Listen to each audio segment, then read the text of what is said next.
मैं डॉक्टर सुशील कुमार शर्मा, सह आचार्य इतिहास, राजकीय महाविद्यालय कुड़ा।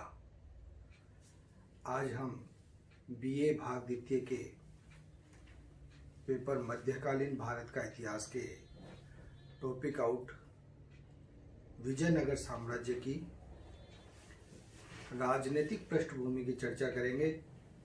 कैसे इस साम्राज्य का उत्थान हुआ, किस प्रकार से इस साम्राज्य को हरिहर व बुक्का के द्वारा पल्लवित और पोषित किया गया, संगम वंश की स्थापना हुई और इसमें किन किन राजवंशों ने शासन किया, उनके कालक्रम की घटना और उसके कालक्रम के बारे में आज अपन इस व्याख्यान में जानेंगे।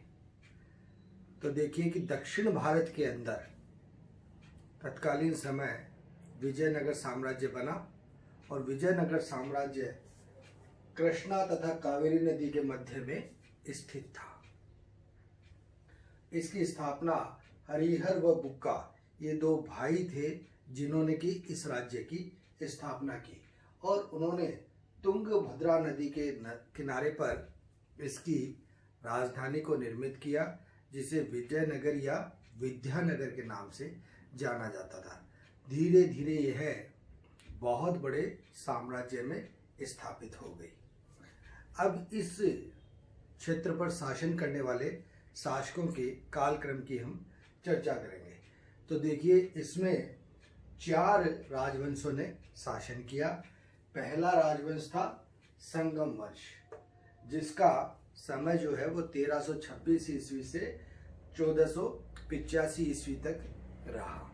और जैसे कि अपन ने चर्चा करी, इसके प्रथम शासक थे हरिहर, जिन्होंने 1336 से 1356 ईस्वी तक शासन किया। यह वह पहला व्यक्ति था जिसने कि विजयनगर को एक छोटे से साम्राज्य से बड़े साम्राज्य में विस्तृत कर दिया। इसके द्वारा होयसल का बड़ा ही अच्छा मंदिर बनवाया गया, किले स्थापित किए गए, अपनी भूमि को विस्तारित किया गया और एक बड़े क्षेत्र में इसके द्वारा परिवर्तित किया गया। उसके बाद में उसका भाई बुक्का राय शासनाध्यक्ष बना और उसने भी इस क्षेत्र को समृद्ध किया, अपने क्षेत्र को विस्तारित किया। इसका पास के क्षेत्रों से संघर्ष भी चला और इसमें इसकी स्थिति विजय की रही। उसने बहमनी साम्राज्य से बहुत से क्षेत्रों को अपने अधीन किया और अपने साम्राज्य को विस्तारित किया। उस समय तक जाते जाते विजयनगर का जो साम्राज्य था वह दक्षिण के अंदर बहुत ही प्रभावी क्षेत्र में स्थापित हो चुका था। उसके बाद में हरिहर द्वितीय 1377 से 1404 ईस्वी का शासनकाल रहा। उसके बाद में आए देवराव प्रथम, जिनका कार्यकाल 1406 ईस्वी से 1422 ईस्वी रहा। और उसके बाद में देवराय द्वितीय, जिनका 1422 से 1446 ईस्वी शासन रहा। इस कालक्रम में इन शासकों के द्वारा विजयनगर साम्राज्य में दिन प्रतिदिन प्रगति की गई। आसपास के जितने भी मुस्लिम क्षेत्रों से ये घिरे हुए थे, उन क्षेत्रों से भी इनका लगातार संघर्ष चला और उसके उपरांत भी इन्होंने वहां पर अपनी स्थिति को मजबूत किया। इस संगम वंश के कार्यकाल में बहुत से विदेशी यात्री आए, जिनमें से एक अब्दुल रज्जाक विदेशी यात्री थे, जिन्होंने कि अपने यात्रा विवरण में कहा विजयनगर साम्राज्य के लिए कि यह एक ऐसा क्षेत्र था जो विश्व परिदृश्य में न तो कहीं पर देखा गया, न कहीं पर जाना गया, न कहीं पर पहचाना गया। इसकी समृद्धि के सोपानों के बारे में अब्दुल रज्जाक ने कहा कि यह तत्कालीन समय इसका वैभव और इसकी विशालता और उसकी तत्कालीन समय की स्थितियों के अंदर उसके जो वास्तु विद्यता थी वह विश्व की श्रेष्ठतम विद्यताओं में से एक थी। यानी कि यह अपने वैभव के लिए विजयनगर साम्राज्य बहुत ही ज्यादा चर्चा में तत्कालीन समय रहा था।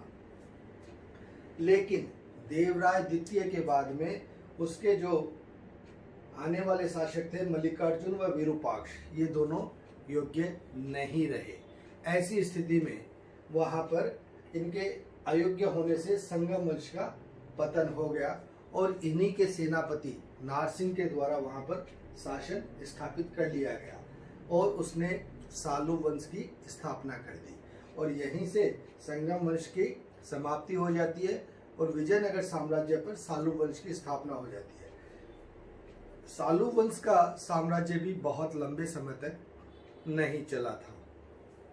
1485 से 1505 ईस्वी नारसिंह ही उसमें मुख्य शासक रहे और उसके आने वाले जो शासक थे उनकी स्थितियां वहां पर बनी नहीं पाई और वहीं पर उसका प्रमुख सेनापति था वीर नरसिंह।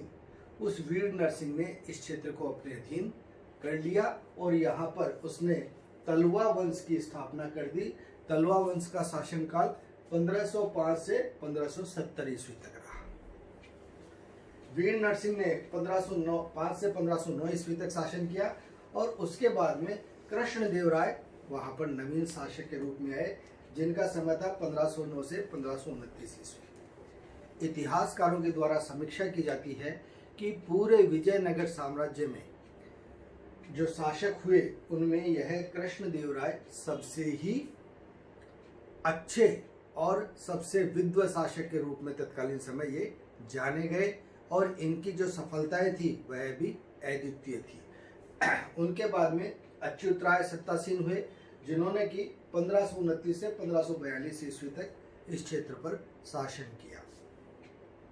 और उसके बाद में जो इस वंश के अगले शासक थे सदाशिव राय, जिनका शासनकाल रहा 1542 से 1570 ईस्वी। सदाशिव राय के समय में ही प्रसिद्ध तालीकोटा का युद्ध हुआ। तालीकोटा के युद्ध का समय था 23 जनवरी 1565 ईस्वी। देखिए, जैसे अपन ने पहले भी चर्चा करी, विजयनगर साम्राज्य चारों तरफ से मुस्लिम क्षेत्रों से घिरा हुआ था। बीजापुर, बीदर, बरार, गोलकुंडा, अहमदनगर, ये 5 मुस्लिम ऐसे राज्य थे जो कि इस राज्य को घेरे हुए थे, जिनसे लगातार इनके संघर्ष चलते रहते थे। अब ऐसी स्थिति में जब विजयनगर साम्राज्य का वैभव बढ़ने लगा, ये मुस्लिम राज्य संगठित हो गए और इन्होंने संगठित होकर के इस क्षेत्र पर आक्रमण कर दिया और उस आक्रमण के परिणाम स्वरूप विजयनगर साम्राज्य को तहस नहस कर दिया गया। उसके बहुत से क्षेत्रों को वहां से पूरी तरह उससे हटाते हुए मुस्लिम राज्यों में समाहित कर लिया गया और ऐसी स्थिति में यहीं से इस तालीकोटा युद्ध के बाद में विजयनगर साम्राज्य का लगभग समाप्त हो गया। लेकिन फिर भी उस समय के लिए वहां पर चौथा वंश आया, जिसे अरविंदु वंश के नाम से जाना जाता है। उसका कार्यकाल 1570 से 1614 ईस्वी हुआ। इसमें रामराय व उसके भाई के द्वारा 1570 ईस्वी में शासन प्रारंभ किया गया था, लेकिन बहुत कुछ वैभव की स्थितियां नहीं रही और धीरे धीरे बहमनी साम्राज्य का इसके ऊपर दबाव लगातार बढ़ता हुआ चला गया और इसमें इस क्षेत्र को जो कि इसका अंतिम शासक बताया जाता है, क्योंकि इनके उत्तराधिकारी भी कोई ऐसे नहीं थे जो कि फिर से संगठन की स्थिति बनाते और उस संगठन की स्थिति को रखते हुए इस विजयनगर साम्राज्य को बचा पाते। तो ऐसी स्थिति में इसका अंतिम शासक रंग तृतीय बताया जाता है, जिसके समय में विजयनगर साम्राज्य के जितने भी क्षेत्र थे उनको मुस्लिम राज्यों के द्वारा और उड़ीसा प्रांत के शासकों के द्वारा अपने अधीन बांट लिया गया और विजयनगर साम्राज्य का वैभव समाप्त हो गया। जब यह स्थिति वही थी, दक्षिण के अंदर जो हिंदुत्व की स्थापना की स्थिति थी वह इस विजयनगर साम्राज्य के साथ में ही समाप्त हो जाती है और यह कहाँ पर जाकर प्रादुर्भावित होती है, जब मराठा साम्राज्य का आगाज होता है।